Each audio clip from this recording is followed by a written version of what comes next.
Buenos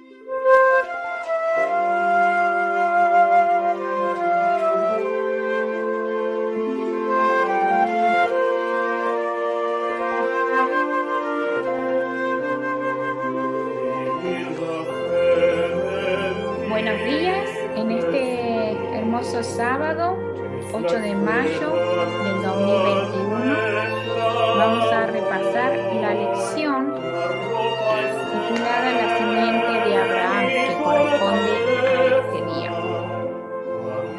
El versículo de memoria dice: Mas vosotros sois linaje escogido, real sacerdocio, nación santa, pueblo adquirido por Dios, para que anunciéis las virtudes de aquel que os llamó de las tinieblas a su luz admirable.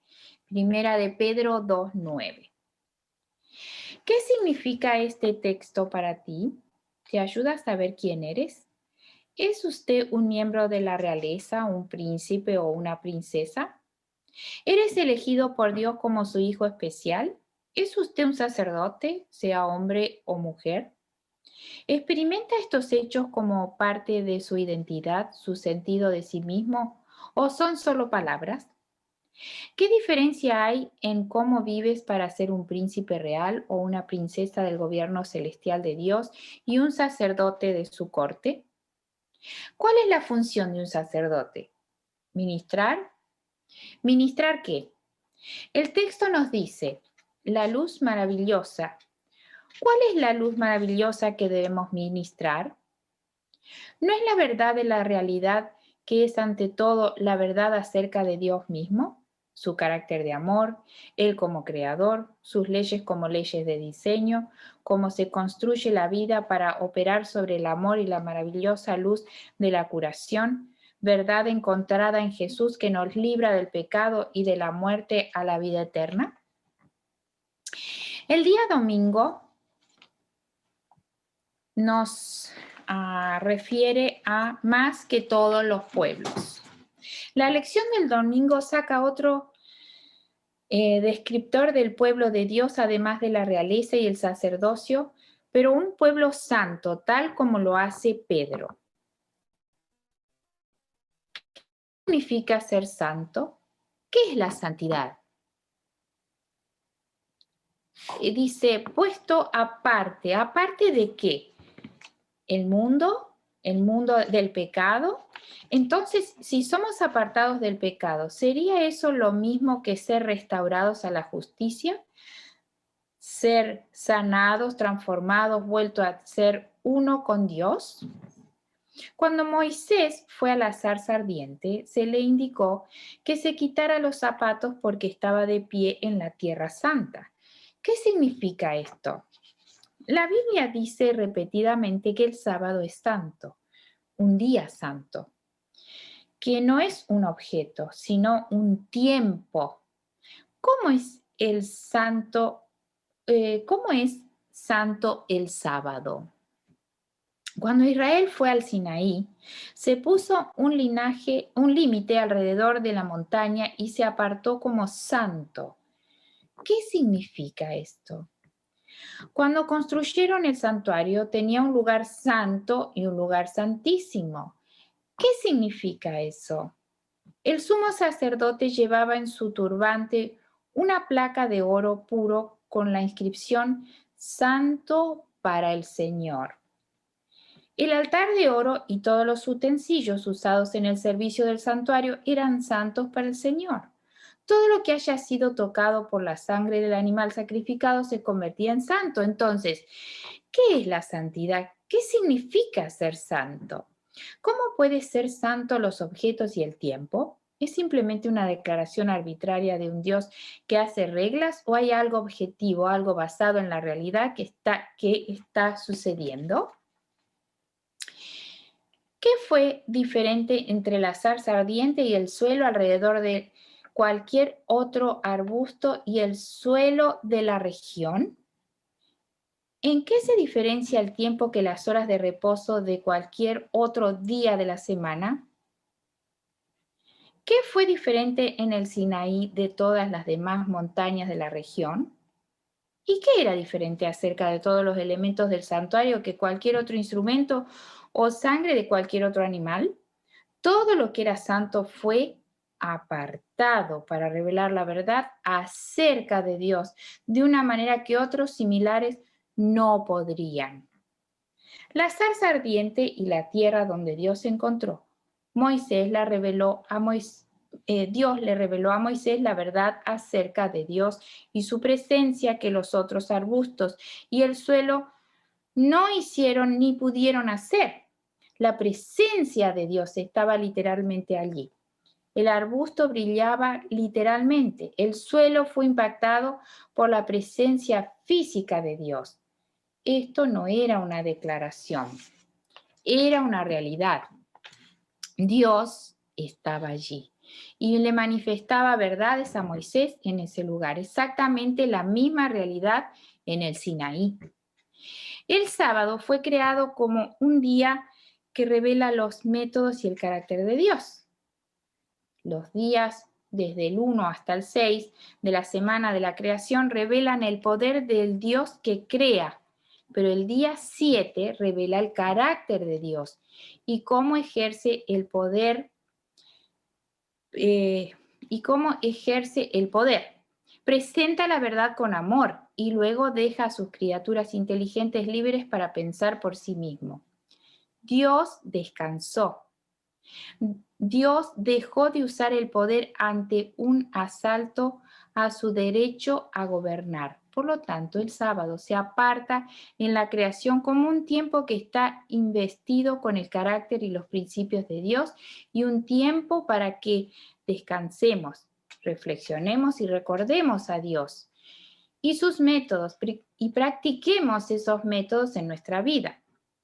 El santuario y todos sus elementos fueron apartados como herramientas de enseñanza y lecciones objetivas para revelar verdades acerca de Dios y su plan para sanar y salvar.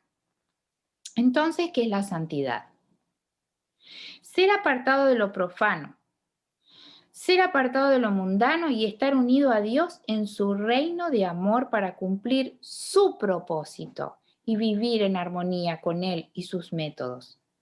Por eso su pueblo es llamado pueblo santo, nación santa, nación apartada. Aquellos a quienes Dios acepta y santifica para sí mismo han sido llamados a ser diligentes y fieles en su servicio, apartados y dedicados a Él. Nadie es piedra viva en el edificio espiritual para manifestar una mera forma de piedad o porque su nombre está anotado en los registros de la iglesia. La renovación del conocimiento y la verdadera santidad, el estar crucificados al mundo y revivificados en Cristo, eso une el alma con Dios. Los seguidores de Cristo tienen por delante un objeto supremo, una gran tarea, la salvación de sus semejantes. Todo otro interés debería estar por debajo de este. Debería comprometer los esfuerzos más fervientes y el más profundo interés. ¿Qué es la santidad? Es ser apartado de lo profano, es ser apartado de lo mundano, de lo pecaminoso y estar unidos a Dios, purificados por Cristo. Quiero sugerir que la santidad es perfecta armonía con Dios. En última instancia, en todos los dominios de la existencia, por lo tanto, la santidad es salud. Todo lo que viole las leyes de diseño de Dios para la vida es impío y daña y por lo tanto destruye. Dios, a través de sus agencias, está trabajando para restaurarnos a la santidad, lo que nos restaura a la armonía con Dios y da como resultado la vida eterna. ¿Ser santo significa que vivimos en armonía con las leyes de Dios? ¿Y qué tipos de leyes son esas? Entonces, ¿qué es la santidad? Restauración de la ley del amor en el corazón y la mente del individuo de tal manera que amemos como Dios ama. Jesús dijo en Mateo 5, 43, 6, 1. La ley de Dios es una ley viva, un parámetro de vida. El amor no se puede entender ni funcionar en los muertos. No opera en las piedras. Las rocas no aman. El amor requiere vida y la vida requiere amor. La santidad es el don de Dios por medio de Cristo. ¿Qué tipo de regalo? ¿Es un regalo que es legal, registrado en un libro o en un edificio en algún rincón remoto del universo o es un regalo de vida, un regalo de transformación del ser más íntimo? Los que reciben al Salvador se convierten en los hijos de Dios. Son sus hijos espirituales, nacidos de nuevo, renovados en justicia y verdad santificada. Sus mentes han cambiado. ¿Qué se describe aquí como verdadera sanidad? Renacer, renovarse, y esto es real, literal, tal como lo enseña la Escritura en 2 Corintios 5:21. Con una visión más clara, ellos contemplan las realidades eternas. Son adoptados en la familia de Dios y se conforman a su semejanza, cambiados por su espíritu de gloria en gloria. ¿Es lo que está sucediendo? Sanación, regeneración, transformación. Debemos ser santos, lo cual es el cambio en nuestra realidad viviente. De abrigar el amor supremo por sí mismos, llegamos a apreciar el amor supremo por Dios y por Cristo. Aceptar a Cristo como Salvador personal y seguir su ejemplo de abnegación, este es el secreto de la santidad. Entonces, ¿qué es la santidad? Tener la ley viva del amor de Dios escrita en el corazón, que es lo mismo que el nuevo pacto. Y esta ley es la ley de la vida, el protocolo sobre el que se basa la vida y siempre resulta en sanación y felicidad. Por lo tanto, la santidad es salud que trae felicidad. Vamos a leer el primer párrafo del día domingo. El día domingo, el primer párrafo donde comienza, no cabe duda. Dice, no cabe duda al respecto, el Señor había elegido especialmente al pueblo heredero para que fuera su representante especial en la tierra.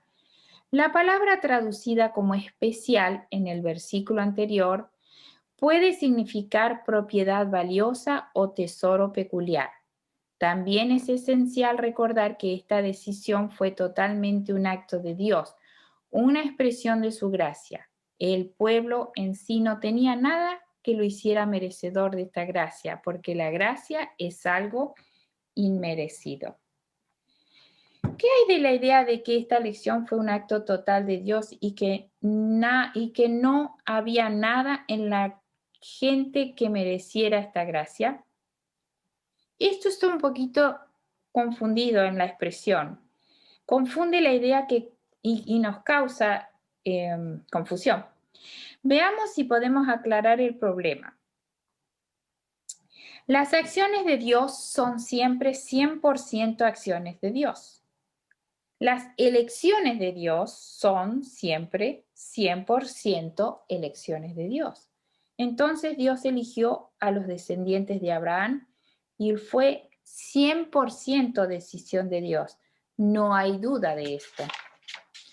Pero ¿esto significa que Abraham no tuvo que tomar una decisión? ¿Que Isaac, Jacob y sus descendientes a través de las generaciones tampoco? Dios los elige como su representante y para hacer la venida porque el Mesías quería decir que no tenía elección en el asunto.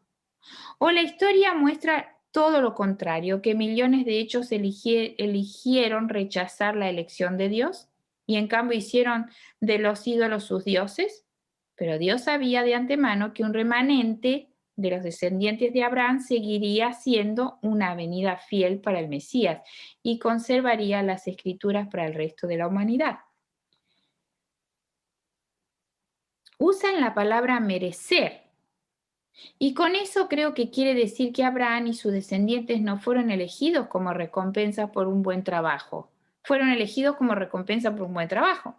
No fue una compensación, no fue un pago, no fue algo que ellos tenían, un derecho o por alguna justicia en ellos o alguna acción que ellos crearon. Pero no significa que la decisión de Dios de llamar a la familia de Abraham careciera de algo en ellos. No lo estaban. Dios eligió a Abraham y sus descendientes porque Dios sabía que Abraham y muchos de sus descendientes no estaban más allá de la curación y muchos le responderían y serían restaurados para confiar y ser salvos y por lo tanto serían la venida para el Mesías. Dios le hizo promesas a Abraham de que sus descendientes formarían una nación grande y poderosa, y Dios repitió la promesa a Isaac y a Jacob, y le dijo a Jacob que la promesa se cumpliría en Egipto. Lo vemos en Génesis 46:3. ¿Cuál es el significado de esto? ¿Qué significa? ¿Cómo lo entiendes?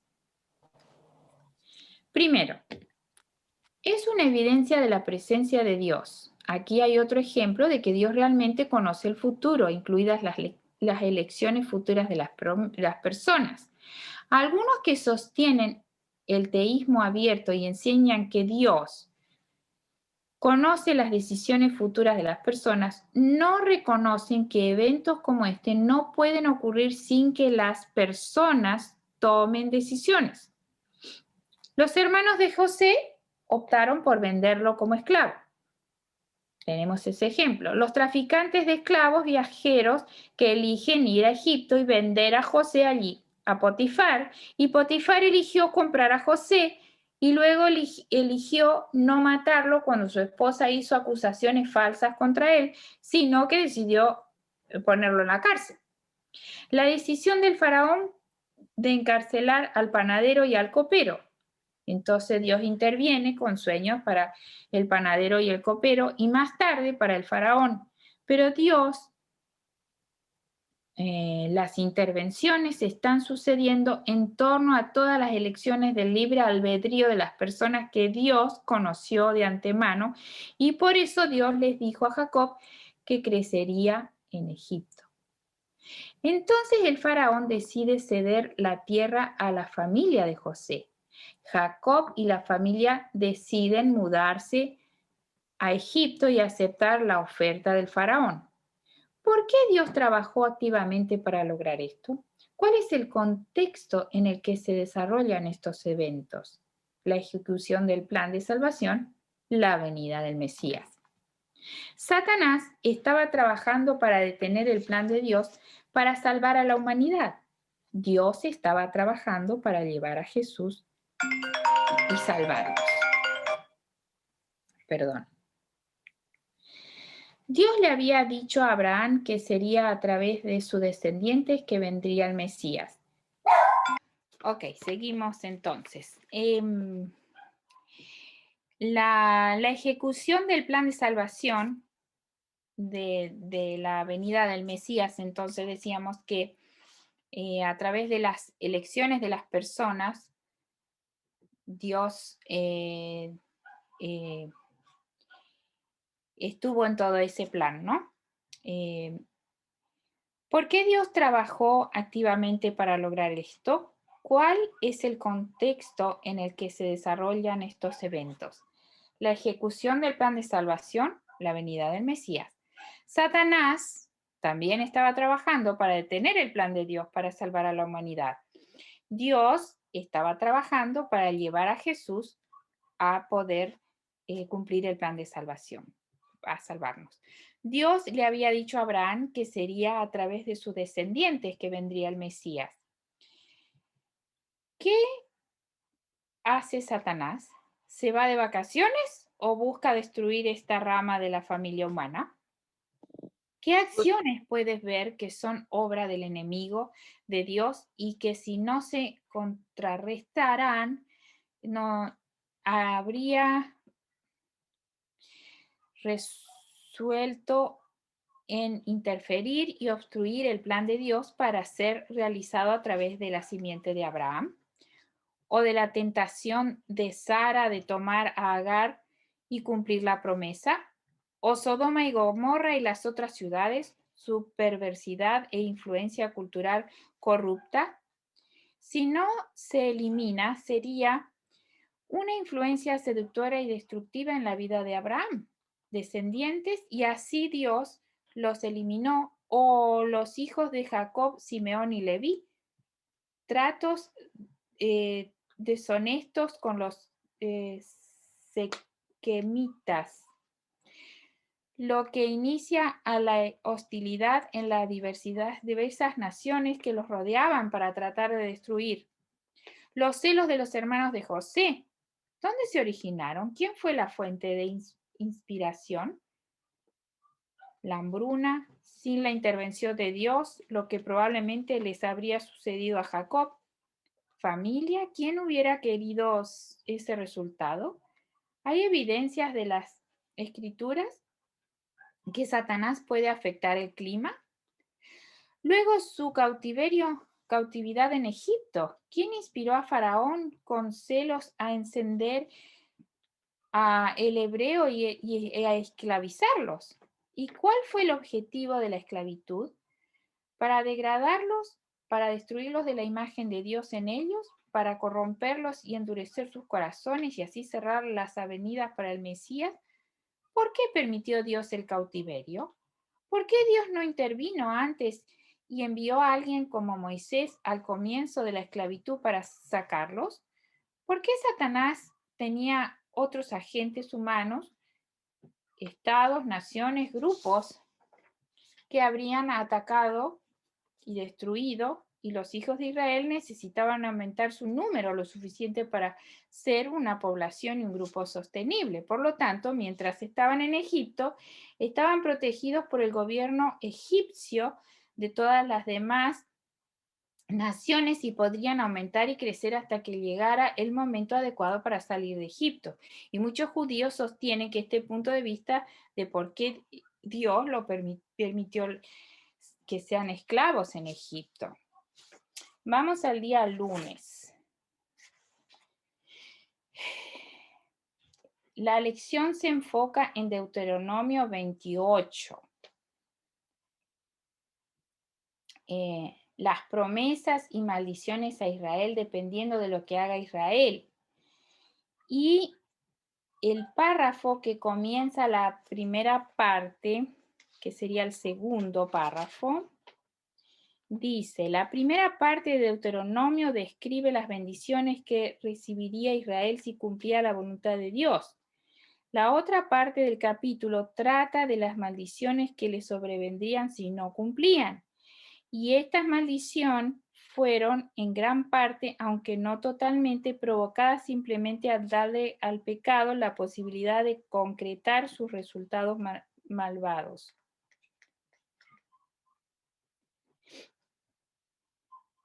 ¿Cómo entiendes esto? Si lees Deuteronomio, dice que Dios bendecirá y Dios maldecirá. ¿Qué significa esto? ¿Significa que Dios usa su poder para dañar? Para dañar. Y no estoy hablando de disciplina aquí, no estoy preguntando sobre una intervención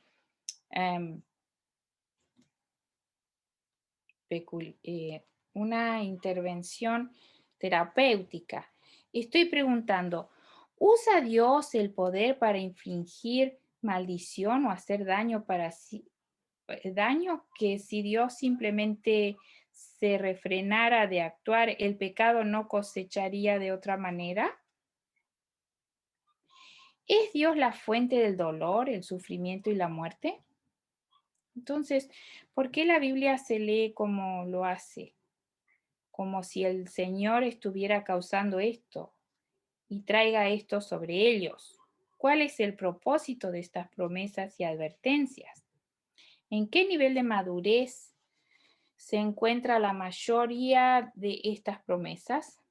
¿Habla un padre de manera diferente con un niño de 4 años y un niño de 24 años? ¿Podría un padre amoroso amenazar con infligir dolor a un niño que juega en la calle?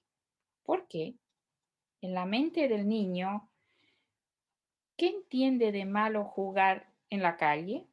¿Por qué los padres permiten que el niño piense que el problema de jugar en la calle proviene de los padres?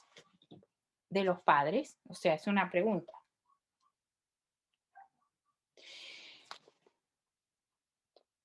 Esto es lo que leemos en el Antiguo Testamento. Dios se interpone entre sus hijos y la realidad de quebrantar la ley de diseño y se permite a sí mismo ser visto como el causante del dolor, sufrimiento y castigo para evitar que destruyan sus almas en la idolatría y la rebelión. De modo que pueden crecer y darse cuenta de que Dios nunca fue la fuente del real de dolor y sufrimiento, como tampoco es la fuente de destrucción, el padre que amenaza con azotar al niño que juega en la calle. Pero lamentablemente muchos nunca crecen e incluso hoy en día todavía enseñan que Dios, para ser justo, debe castigar el pecado.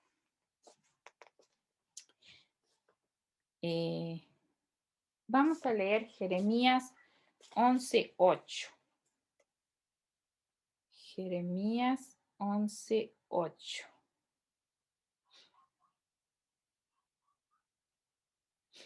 Jeremías 11:8 dice: pero no oyeron ni inclinaron su oído, antes se fueron cada uno atrás tras la imaginación de su malvado corazón. Por tanto, traeré sobre ellos todas las palabras de este pacto, el cual mandé que cumpliesen y no lo cumplieron.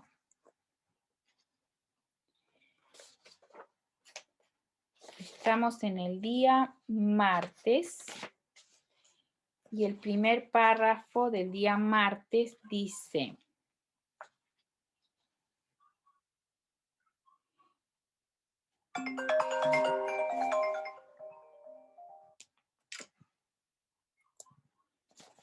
el primer párrafo del día martes. A ver, ya lo encuentro.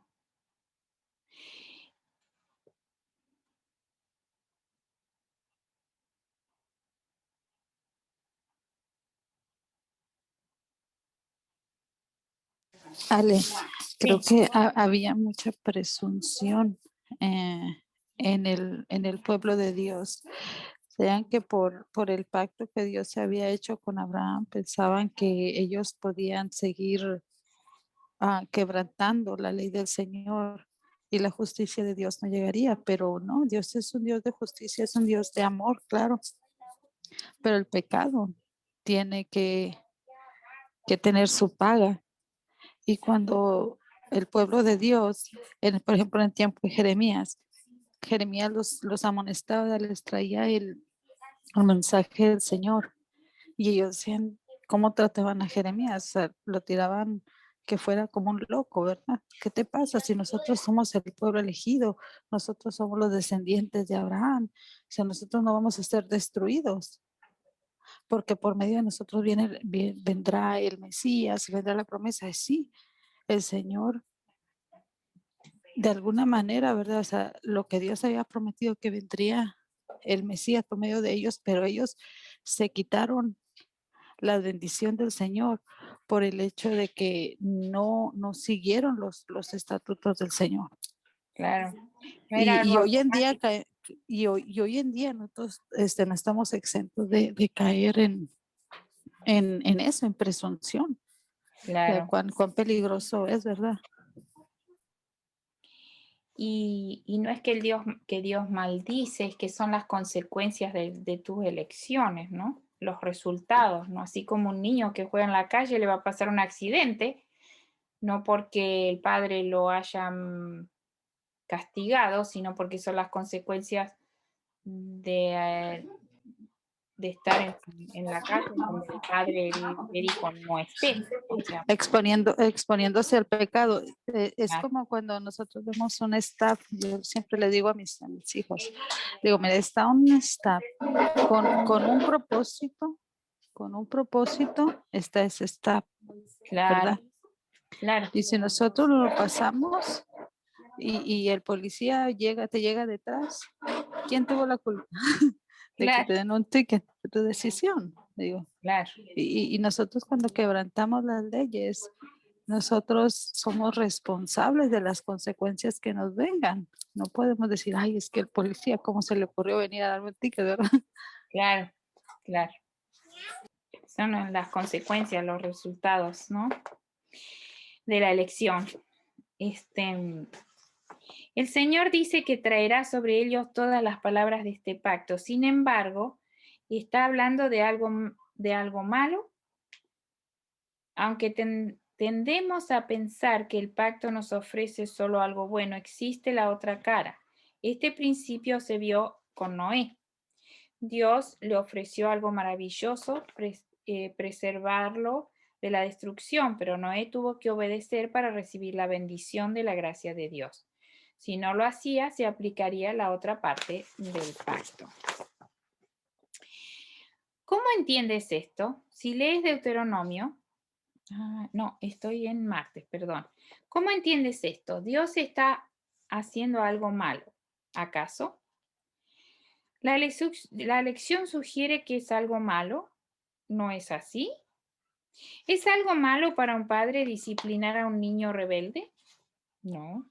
¿Es algo malo para un dentista sacar un diente que está podrido? ¿Es algo malo para un cirujano extirpar el cáncer? No, ¿verdad? ¿Hace alguna diferencia nuestra comprensión de lo que está ocurriendo? ¿Qué sucede en el carácter de las personas si pecan sin consecuencias negativas? ¿Qué les Ale, sucede? Sí. fíjate que en una ocasión veía en una historia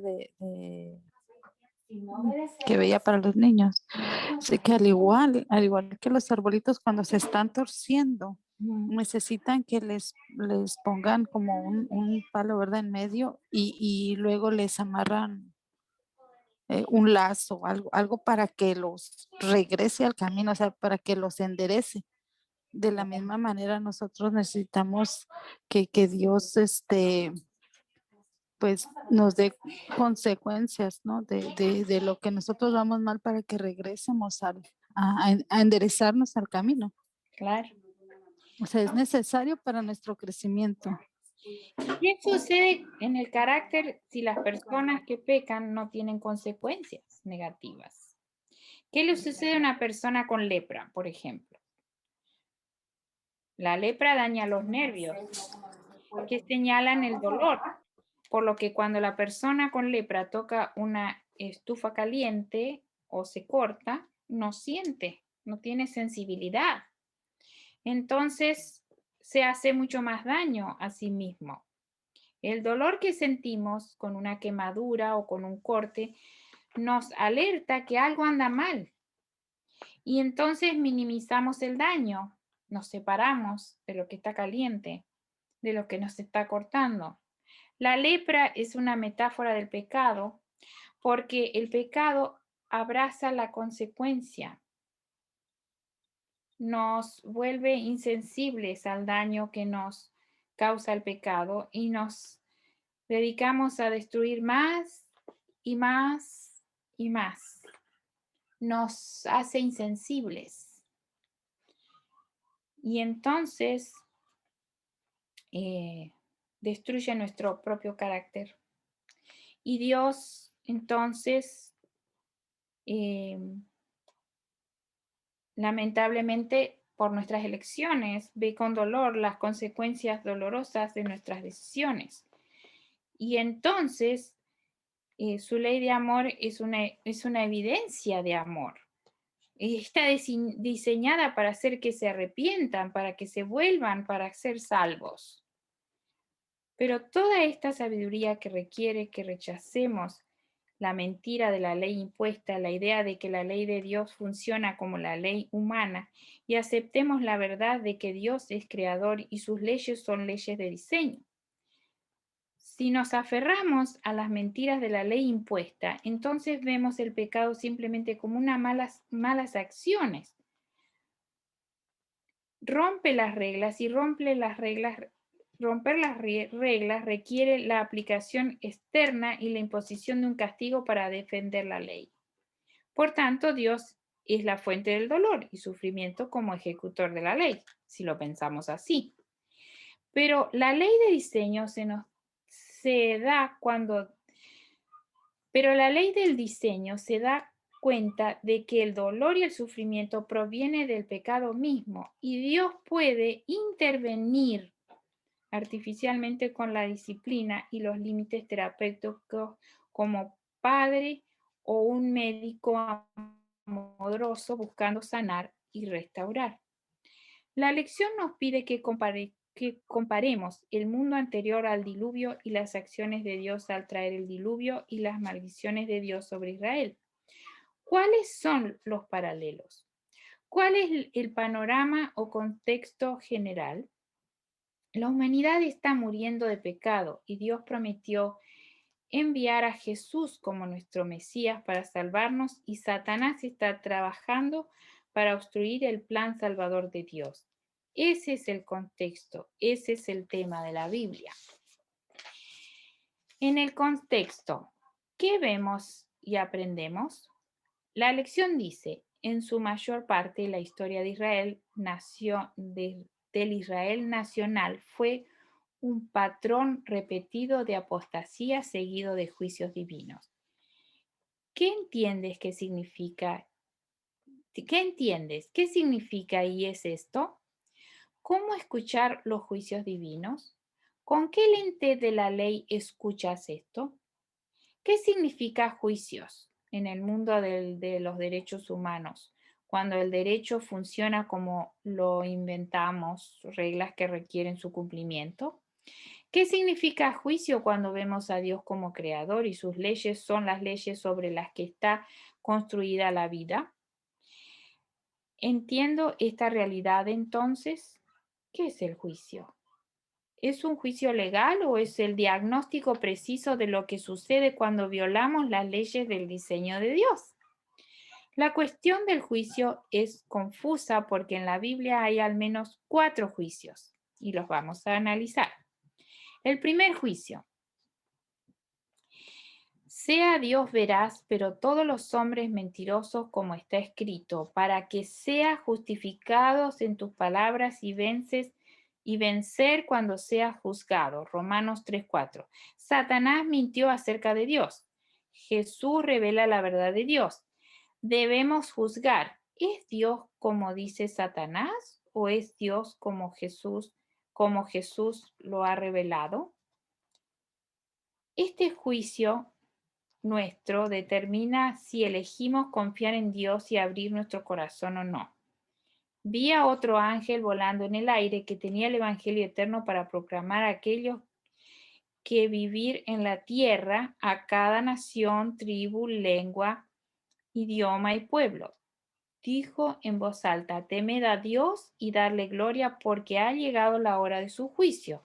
Adorar a aquel que hizo los cielos, la tierra, el mar y los manantiales de las aguas. Apocalipsis 14, 6 y 7. El segundo juicio, entonces, de repente, el Señor que busca vendrá a su templo, el mensajero del pacto, a quien tú deseas vendrá, dice el Señor Todopoderoso. Pero, ¿quién podrá soportar el día de su venida? ¿Quién puede estar de pie cuando aparece? Porque será como fuego purificador o jabón de lavadores. Se sentará como refinador y purificador de plata, purificador a los levitas y los refinará como el oro y la plata. Entonces, el Señor tendrá hombres que traerán ofrenda en justicia, y las ofrendas de Judá y de Jerusalén serán agradables al Señor, como en los días pasados, como en los años pasados. Entonces me acercaré a ti para juicio. Malaquías 3, 1 al 5, perdón. Este es el juicio del gran médico. Diagnosticar lo que está mal y determinar la mejor intervención terapéutica. Dios trayendo juicios sobre personas rebeldes a lo largo de la historia para alertar, condenar, redimir, proteger, redirigir y mantener abierta la avenida para el Mesías. La obra de Jesús en el santuario celestial para determinar, juzgar. ¿Quién ha confiado en él y le ha dado acceso a sus corazones? ¿Y qué elementos residuales del pecado quedan por eliminar para perfeccionarlos para la resurrección y la segunda venida?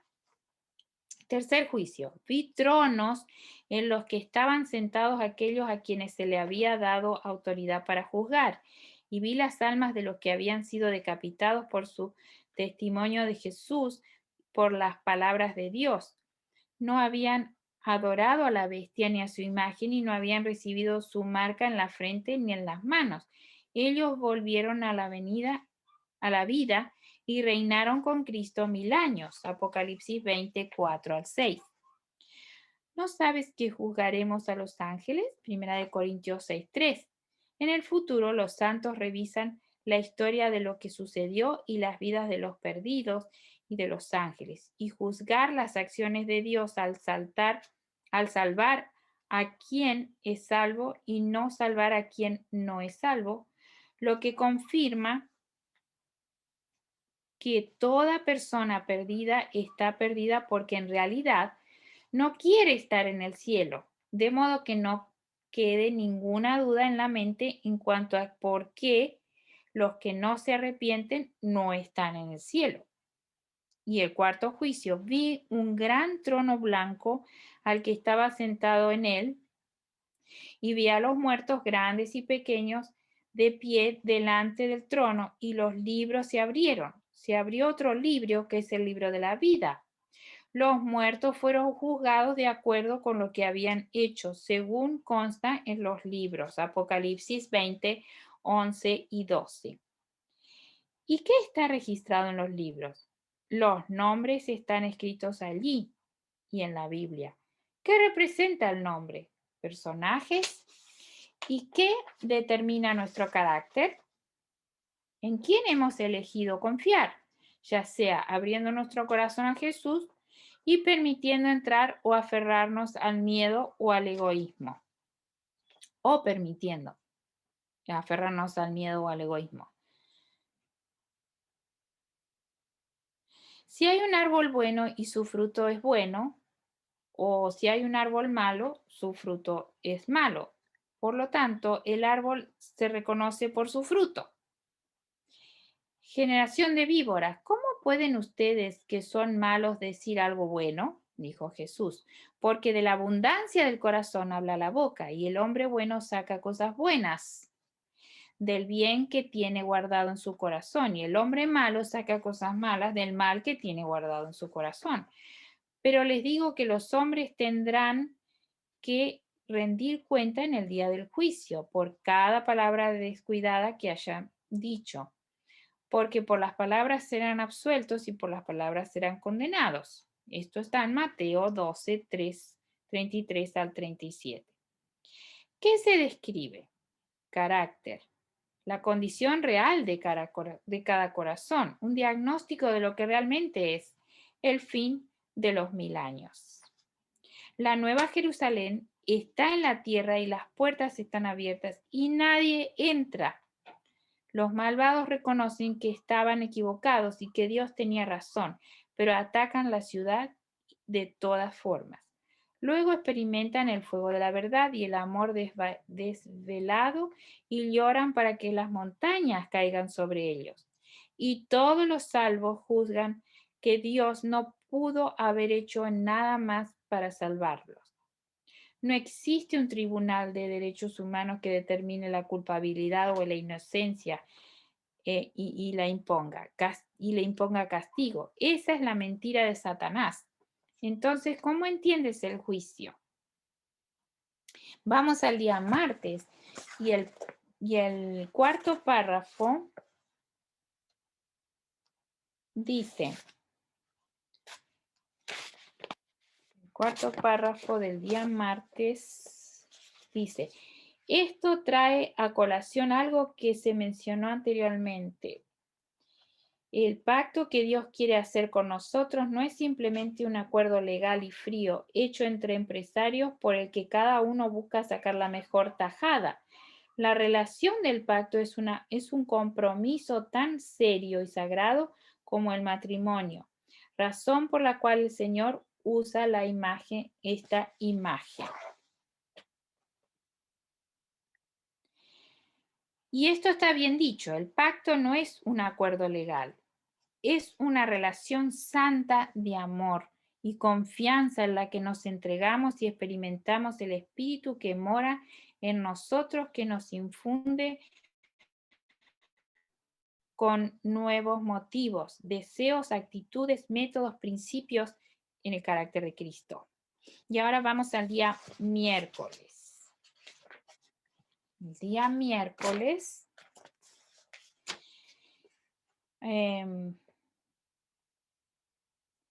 ¿qué es un remanente? Aquí el miércoles habla del remanente. ¿Quiénes son el remanente? Y vamos a leer el segundo párrafo del día miércoles. Dice, el propósito de Dios. Sí. El propósito de Dios al crear y conservar un remanente fiel fue el mismo que para todo Israel, usarlo como instrumento divinamente designado para declarar mi gloria entre las naciones. Isaías 66:19. De esta manera, otros se unirán a los fieles para adorar al Rey Jehová de los ejércitos. Zacarías 14:16. Por lo tanto, no importa cuán mala se haya vuelto la situación, Dios siempre tiene algunos fieles que a pesar de la apostasía dentro de los fieles del pueblo escogido de Dios, mantuvieron firme su llamado y elección. Segunda de Pedro 1:10. En resumen, al margen de las deficiencias de la nación en general, todavía había quienes trataban de cumplir lo mejor posible su parte del pacto. Por ejemplo, en Primera de Reyes 19, 14 al 18. Y aunque quizás hayan sufrido junto con su nación, como el exilio de la tierra, la promesa final y suprema del pacto será de ellos la vida eterna. Bien, muchas gracias, Lorena.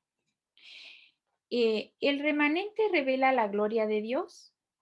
¿Y cuál es la gloria de Dios? ¿Quién es el remanente?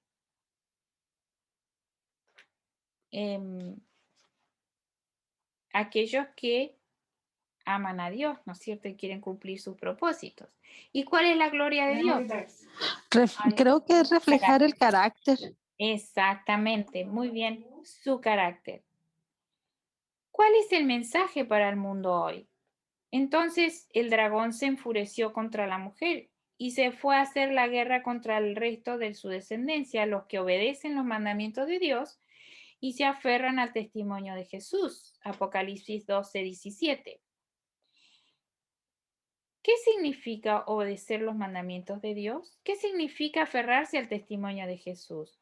¿Cuál es el testimonio de Jesús? Si me has visto al Padre. Si me has visto a mí, dijo Jesús, has visto al Padre. Entonces, el verdadero remanente dará el mismo testimonio acerca de Dios que Jesús dio aquí en la tierra, lo que significa que el verdadero remanente enseñará ¿qué acerca de la ley y el gobierno de Dios? ¿Qué enseñó Jesús sobre la ley y el gobierno de Dios? Y a continuación se muestra una revisión de algunas de las parábolas de Jesús para demostrar lo que él enseñó la ley de Dios como una ley de diseño. Y vamos a ver algunos ejemplos, que no los vamos a buscar, pero ustedes después lo pueden buscar en la Biblia. En Mateo 5, 14 al 16 se habla de la luz del mundo.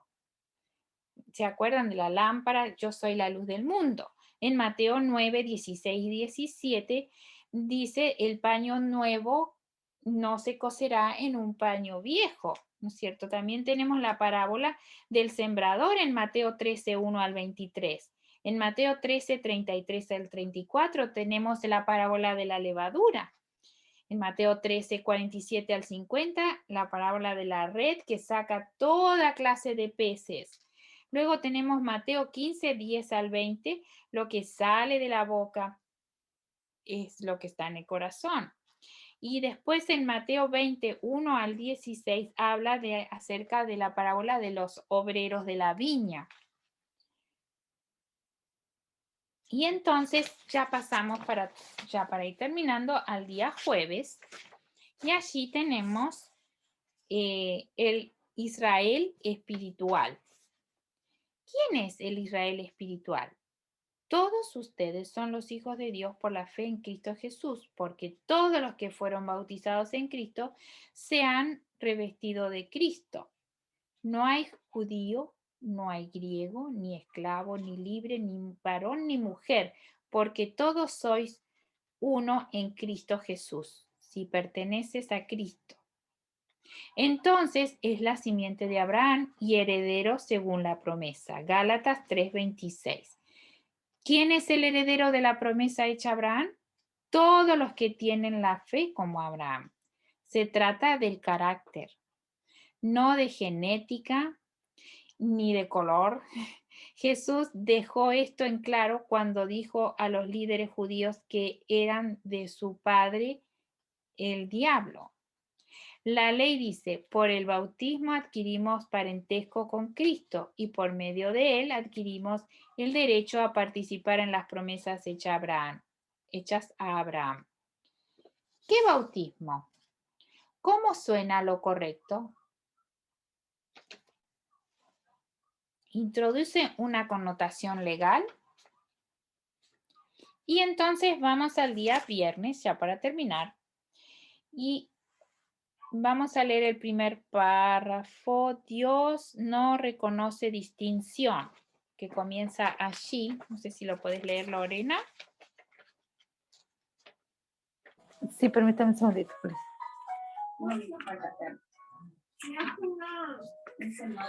Dios lo hace, perdón. Dios no hace distinción por causa de nacionalidad, raza o casta. Él es el creador de toda la humanidad. Por la creación, todos los hombres pertenecen a una sola familia y todos constituyen una por la redención. Cristo vino para derribar el muro de la separación, para abrir todos los departamentos de los atrios del templo, a fin de que toda alma tuviera libre acceso a Dios. Su amor es tan amplio, tan profundo y completo que lo llena todo. Arrebata la influencia satánica a aquellos que fueron engañados por sus seducciones y los coloca al alcance del trono de Dios, al que rodea el arco iris de la promesa. En Cristo no hay judío, ni griego, ni esclavo, ni hombre libre. Muy ¿Hasta bien, ahí? muchísimas gracias. Hasta ahí, sí. Entonces, ¿por qué Dios no hace distinción con respecto a la nacionalidad, raza o casta? ¿De dónde procede estas distinciones? ¿Cuántas razas creó Dios? ¿Serán las diversas razas del mundo de hoy el resultado del impacto del pecado en la creación de Dios?